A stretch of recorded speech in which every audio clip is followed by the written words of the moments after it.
Hello, Art Fam. It's Luis Martin, the art engineer. Welcome to the safe space. Welcome to the studio.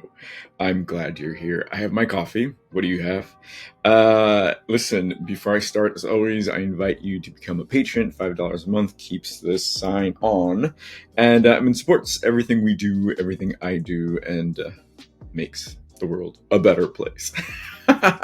Listen, this is a long time coming episode. It's the messy shit show really, because right before I record these videos, my desk looks like what you're about to see. And I thought, you know what? I think it's time to pull back the curtains and show you the little man behind the curtains, like doing all this stuff. So I'm going to share with you my mess, and we'll just have a conversation. I don't even know if I'll collage today, really. I just want to clean, because sometimes the world seems less scary when you clean. And just, when you get into that like vibe and you start singing and you start sweeping and you're like, oh, I can breathe again. I need that right now. So let's go. Ta-da! Check this out. Yes, this is the studio table. This is what it normally looks like when I'm not doing these videos or live. This is the Fabulage for today, and it was River. River.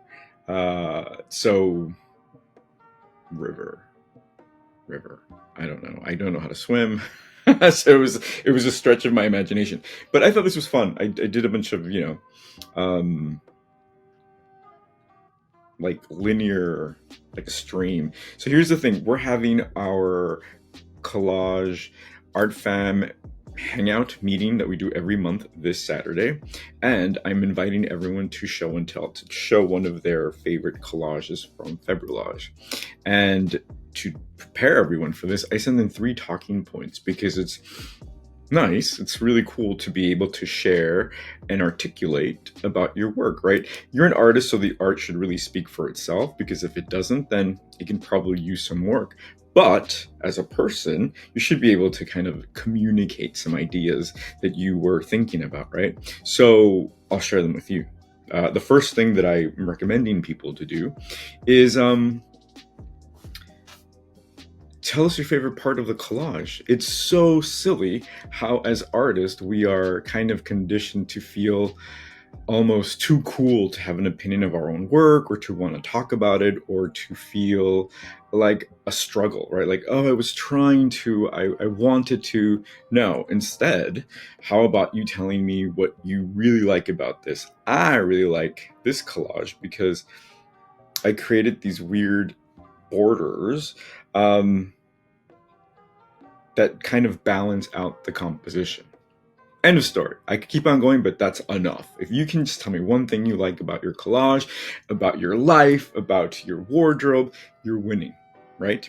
Okay, so that was the first talking point. The second talking point is, let us into your process. What were you thinking about? What were you feeling? What were you... let us into your mind, really, because we do not create in a vacuum. We do not just like appear and like, I am this mystical artist and I original. No, we're not original. We're not unique, right?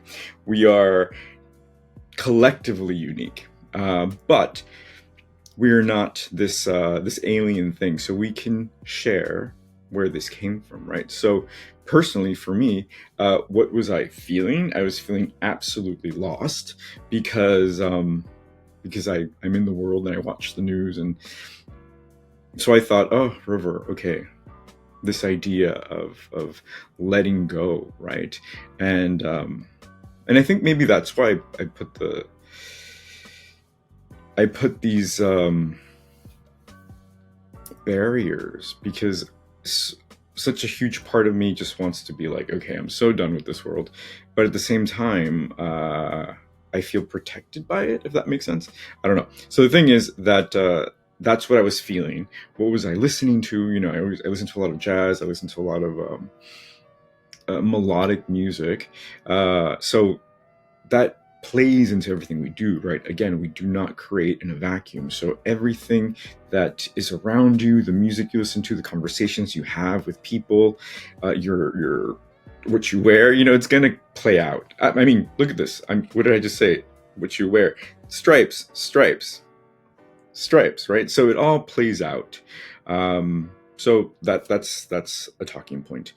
The last talking point, which I really love, is I could have pushed this collage further by, because it opens a door to another day. It opens the door to a next collage, right? And how beautiful is that, to know that, wait, I'm not done. So I'm asking you, or I'm asking my artist to pose that question. So I think maybe I could have pushed this collage more by maybe continuing the lines to fill the page. Or maybe I could have painted more water around this collage, and maybe that would have been a good way to push it, right? Like, how cool is that, right? Knowing that there's more to it. So these are just 3 talking points. If you have a good conversation starter, let us know in the comments. I really appreciate it. And have that conversation with each other, because art is not about me serving you something. It's about me starting a conversation, right? I'm not just throwing it at you. You're not a container. I'm not filling it up. No, this is kind of like, this is what I present to you. What do you see? What can we do with this? How can we use this as a map, right? I think it's a really good time to do those things right now, right? I'm looking. So this is the thing, as I'm talking about how crazy my desk is, I get so excited when I make a collage that I sometimes forget to glue it down. And I'm just like, okay, it's done. Like, yay, take a picture, move on. So I know this is not glued on. Okay, as I do this, how are you? How do you stay afloat? Let us know. Put it in the comments. Start the conversation, because we need to tell our secrets about how we keep it together. Maybe we don't keep it together. I mean, listen, I'm not gonna lie. Let me take my coffee.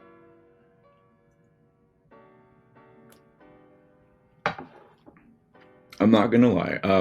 Trying times. This is not normal. We shouldn't always be in a state of panic, in so much pain in the world. And what keeps me going is my sense of purpose. And that's been something that I've known all of my life, because as a lot of you know, as I talk about quite often, I'm super dyslexic. I don't fit in this world. And that's okay, because I have learned that purpose, it's all about purpose, right?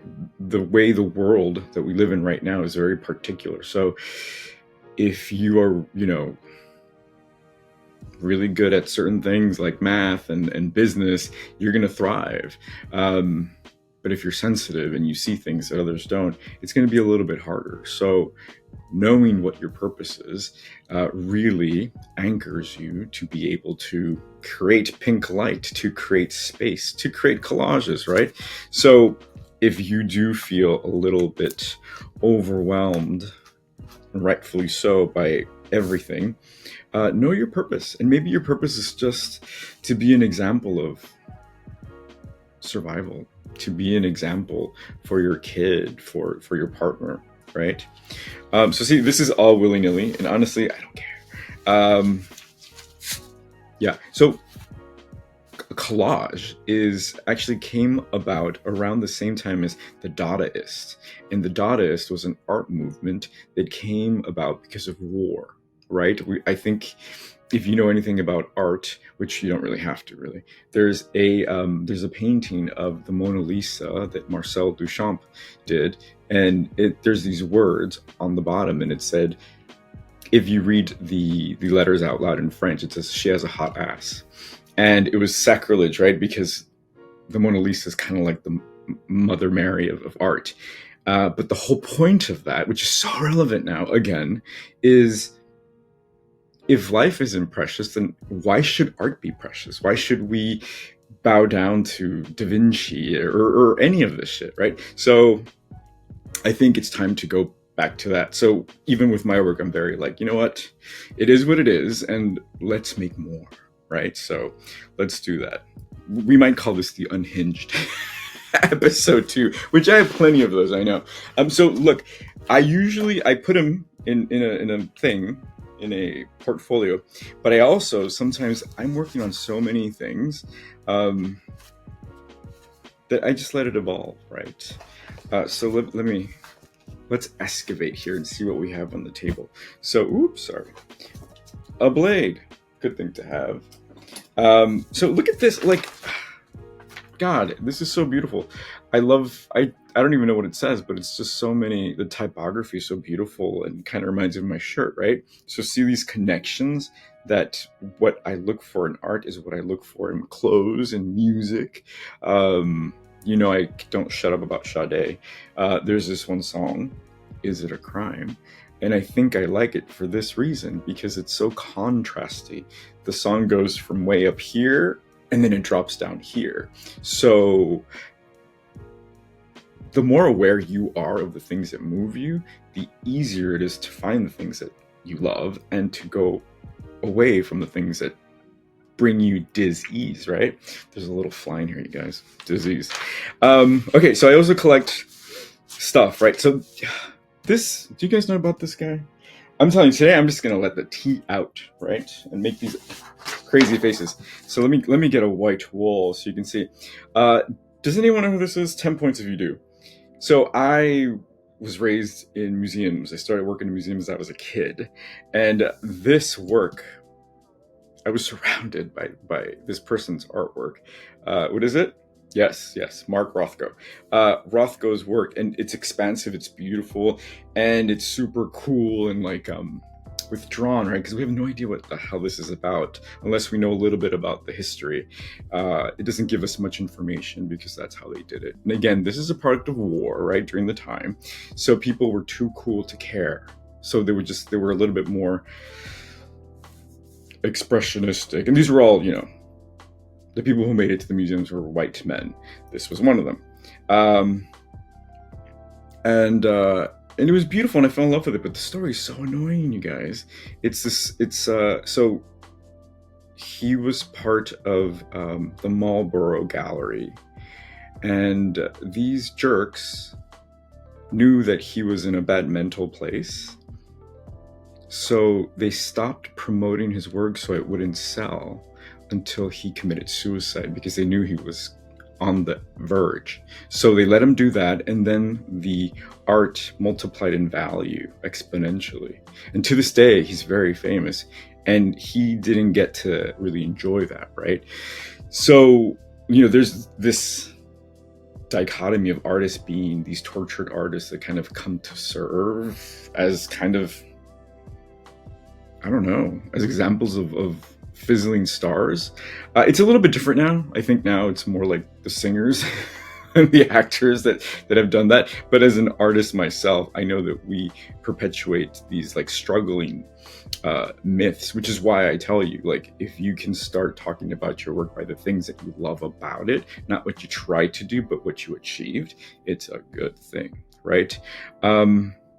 So one of the jarring things about standing in front of a Rothko, which again, it's very big, it's color field, and it consumes you. And my favorite one was red. It was these reds, and I just loved walking close enough to it where it covered my whole field of vision. But then I learned about his history, and then I learned that he committed suicide, and then the red was all of a sudden blood, and it was just really eerie, right? And I don't like that, because it conditions us to be sadists, right? Condition us to seek out pain. And I already do that with music. I don't need to do that with art. I don't need to do that with my relationships. So, that's kind of messed up. So we have to be careful with that stuff, right? So on the polar opposite of that, I'm going to show you this. So the next prompt coming up that I was working on was capitalism. I mean, listen, I'm American, and that's the only way I know to be a capitalist, right? Like, what am I doing here? I'm trying to, well, that's not true, but I am trying to get you to support what I do, right? And in some way, that's a form of capitalism. But I think capitalism, the idea of capitalism is I exploit you by buying something from buying something for 2 cents and then selling it to you for 100, right? So this relationship of me having more means that you have less, which is bullshit, because I can have, the fact that I have doesn't mean that you can have to go without, right? Anyway, so try putting that into a collage. So what I did, because I've said this before and I'll say it again forever, as an artist, you're a moneymaker. Everything you need, you can make with this, right? So I went there. Thank you, Rothko. So this is, it just fell off the table, you guys. Good. Goodbye. So this is my collage for capitalism, and what I wanted to do was honor my hands, right? Honor my ability to create beauty, to create this video, to create these connections. So I traced my hand, and I kind of make these coins or these orbs, because, you know, it's not all about the physicality of abundance. It's health, it's wealth, it's friendships, it's food. So this I was really happy with this because I wasn't expecting for it to pan out this way, especially with the complicated relationship that we have with capitalism, right? And how it's playing out in the world, as an American, really. And I was talking to my friend Jennifer as I was doing this, and she's like, "Oh, add something sparkly," and I was like, "Sparkly?" And then I found a star. Check that out. It's iridescent. I don't know if you can see it, if it picks it up, but it has a nice little silver flash to it. And again, it's not it is not all glued, but I took a picture. Actually, no, I have not taken a picture of it. I will take a picture of it and see where it takes me. Yeah, I don't know. So that's one. I always have stuff. So this is from the collage kits. This is a sticker. So when you get your collage kits, be sure to, if you see this in the background, it means it's a sticker. I actually had a dream last night that I went to my friend Sai, who's in Thailand, took me to a store, and we went downstairs to the basement where they were selling cheap canvases. And I was like, and she's like, "Don't buy more because you already have so much." And then I grabbed a canvas, and behind it was this child, this like blonde, blue-eyed child. And I was like, like, "What are you doing here?" And then I look to the left and I see his mother, because they looked alike. And it was such a weird, like, "What are you doing back there?" And then I kept walking around. It was just all like a surplus of things. So all to say, I'm a painter. I'll say I'm a painter, and I love collecting my palettes. This was, when you're a painter, you can use a plastic palette or you can use paper palette. I use a paper palette because check that out. Like, isn't this just scrumptious? I mean, collage. That's it. Look, I just made a fucking collage and it's beautiful. So you guys, so here's the thing. I don't know where anything is. I don't know where my little double. Oh, here it is. Duh. See? You ask and you shall receive. I was like, where are these? And here they are. So look at this. I'm done. There. I made a collage, and it makes me so happy. Because again, there's that contrast, right? The contrast of the black and white photograph with so much movement next to a collage of brilliant color with so much movement, right? So I can develop that more if I wanted to.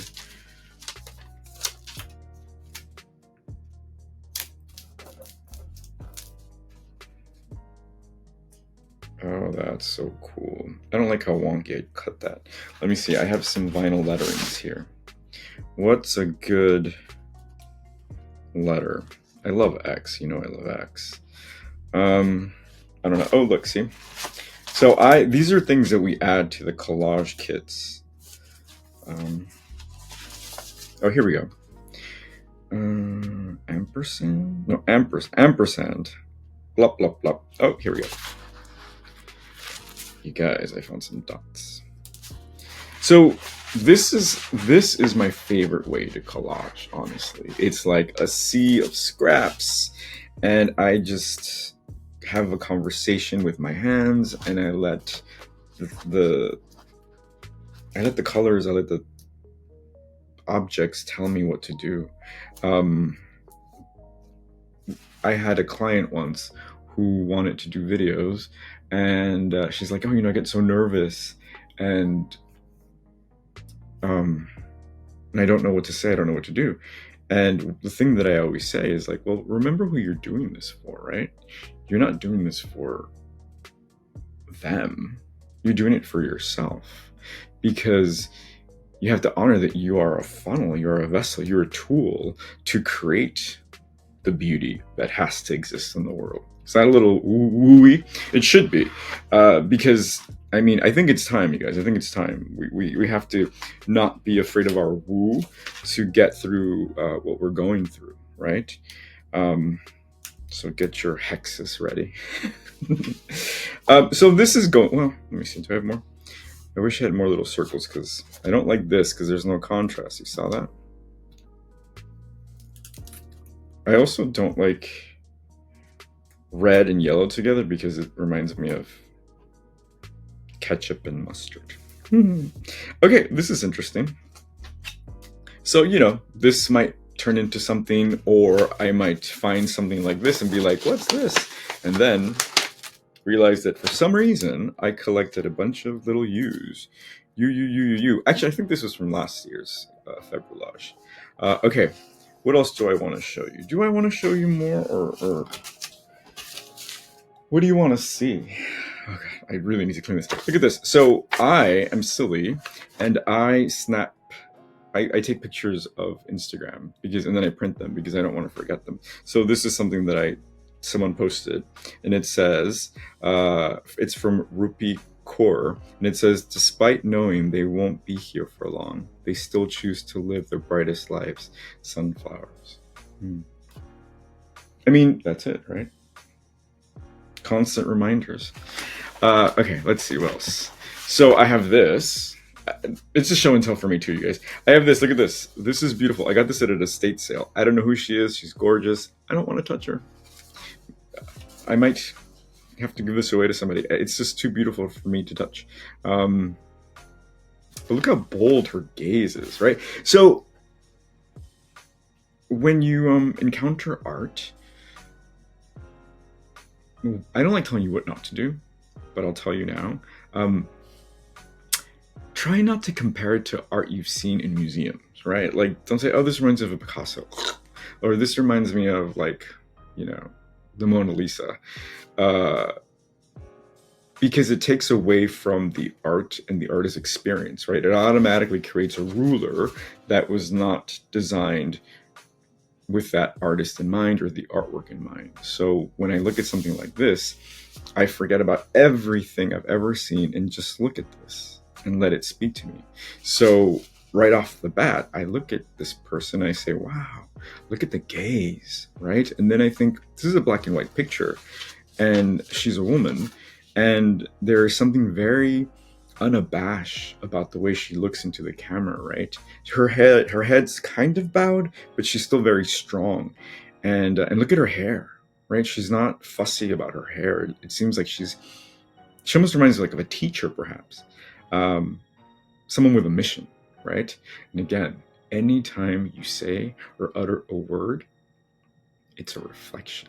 So I just saw a reflection of myself in this person, right? I said, she's a teacher, she's unabashed, she has a mission, right? So everything you say, even the negative things you say about people you don't like, it's all reflections, right? It's all reflections. So this is a really beautiful image that I don't want to get rid of just yet. What else do I have here? A ruler. I have so many rulers. Okay, I'm going to show you one more February collage that I made. Actually, do I know? Because then it's not going to be a surprise, right? I really love being surprised by all of the amazing artists in the community. Oh my God. Yeah, I'm just in awe of all the work that's coming out. So this is what it's like to hang out with me. We just talk and talk. Oh, look at this. Okay, I'm gonna drop everything. Okay. So this is something in the works. Oh, this is okay. So every year I have a workshop for Valentine's Day, and it's called Paper Valentines. The past few years, they were it was a workshop, and there was a fee because I got to keep the light on. But this year, because honestly, I was like, oh my god, it's already February. It was last minute, and I thought, well, let's do it for free because I don't want to not do it. And everyone was invited, and they're always focused on self-love, right? I'm never gonna I'm never gonna take that from you. Like, you need your love. Please love yourself. So this was all about creating a box of chocolates. Hashtag or not hashtag, but slash love resume, right? So I invited people to create circles or compartments that meant different things and find images that represented those things, right? So some of it was a kiss. What does a kiss look like to you? What does it feel like to you visually through collage? What does sex feel like? What does solitude feel like? Because when you know these things about yourself, then it's easier to recognize it in other people and potential partners, or you realign, right? Because sometimes you drift away and you're like, wait a minute, I like passionate everything, or I just like sitting here, you know? So these are good things to have. So that was really fun. I wanted to record it and do it as a video, but I know. So we didn't, and you will never know until next year if you join. Oh, look how cool that is. I mean, damn. I don't know, you guys. So the whole idea of this video was really just to clean my studio because I couldn't bring myself to make a clean studio in collage because I am feeling the ugliness of the world. And what do you do? I think it's getting harder and harder to kind of go on with your day, right? Like nothing's happening. So what I'm doing is I'm taking days off. I'm cleaning my studio. I'm reading. I'm educating myself. And that helps. And I saw the sunset yesterday. I went to Sunset Park here in Brooklyn with a friend, and we happened to be at the top of the park right at sunset. And that made me feel good. So I highly recommend it. You guys, I won't take any more of your time, even though I love it. So I will end it here for now and say that I am glad you're here. You're always welcome in the safe space. Become a patron because that guarantees the longevity of this project. And also, if you don't support me, do look at other artists that you frequent on YouTube and in the world, because the world is not set up to support us. So if you can do what you can to support other artists, myself, and small businesses, that's where the magic starts, because that is your community. All right, I am Luis Martin, the art engineer, and I'm sending you tons and tons and tons and tons of love. All right, let's keep the light on. Cheers.